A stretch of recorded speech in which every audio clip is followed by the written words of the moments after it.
Another year of divisiveness. 2024 saw so much bickering between the two main political parties that branched out to families, to friends, to coworkers. Who knows what 2025 is going to bring? So how do we stop all the fighting? Joining us now on the KOGO News Live line is Ashley Virtue from the National Conflict Resolution Center here in San Diego. Good morning.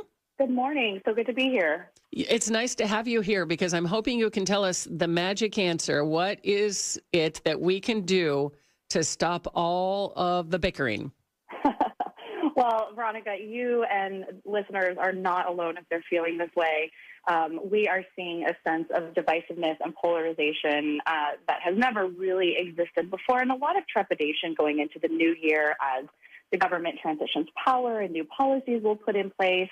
It kind of doesn't matter what side of the aisle you land in, you are probably feeling some anxiety around that. So we have developed at the National Conflict Resolution Center actually 10 tips for navigating the political divide. And of course, this morning we probably won't have time to share all 10 of them, but I'm happy to share a few with you if that sounds interesting. That's great. Anything we can do. All right. So one that I really enjoy and talk about a lot in different speaking engagements is really working on trying to be thoughtful instead of trying to prove that you are right. And that always makes me take pause when I think about it, because so often I think we go into conversations or we're immediately triggered by something that someone says, and we instantly have this urge to win, right? To go into it and prove them wrong in some way.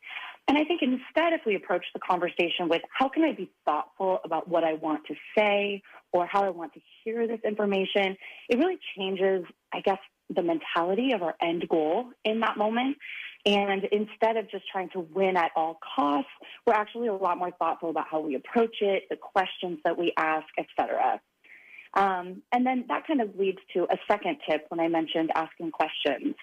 Something that is so obvious in theory, but so difficult to do in practice is to show genuine curiosity about a different stance. And again, this is something that, we teach kids in elementary school, and yet as adults, it can be so very difficult to do. So thinking, even if from even a core values perspective, I feel like I don't agree with something so fundamental with this other person, think about, is there anything I could learn from them? And if you just go into conversations with that little bit of curiosity and just think, they're not going to change my mind, right? But just the stance of, is there anything I could learn from them today? It will change the way your demeanor, the questions that you ask, it will change the way you approach these conversations. So I think that can be really important. And then the final tip I'll just give is try to contain the conversation between you and the other person if you find yourself in one. What I mean by that is kind of try to avoid audiences and opportunities for things like grandstanding, right? So this can happen. We see it all the time on social media. That is not a place to have constructive dialogue. We know that. But it can also happen at the family dinner table. We're all just coming out of the holidays where we may have seen some tension at family dinner tables. And so have thoughtful conversation, but do it in spaces where maybe you have some privacy with another person. And if you can't get that, maybe suggest that the conversation is just put off for a little while. You can always do what I do is, just, hey, look, a squirrel. I do that a lot. I try to change the course of the conversation. Some people, it's impossible. They're determined. They're gonna talk politics and they're gonna fight politics. Well, it's so true. And you know what? Distraction can be a really useful tool. It doesn't work as a permanent solution, right? It means it needs to be followed up with, some sort of dialogue probably with the other person, even if just that dialogue is, hey, I would prefer if we could focus on, Grandma's last few years with us this holiday instead of politics.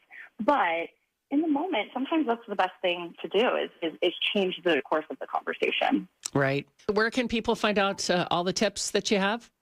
So if you visit our website, which is ncrconline.com, and click on Training Services, we have an entire link there dedicated to free resources for workplace leaders, and it's on there. But, if you're not a workplace leader, please go check it out anyway, because there's so many valuable tools specifically around the political divide right now.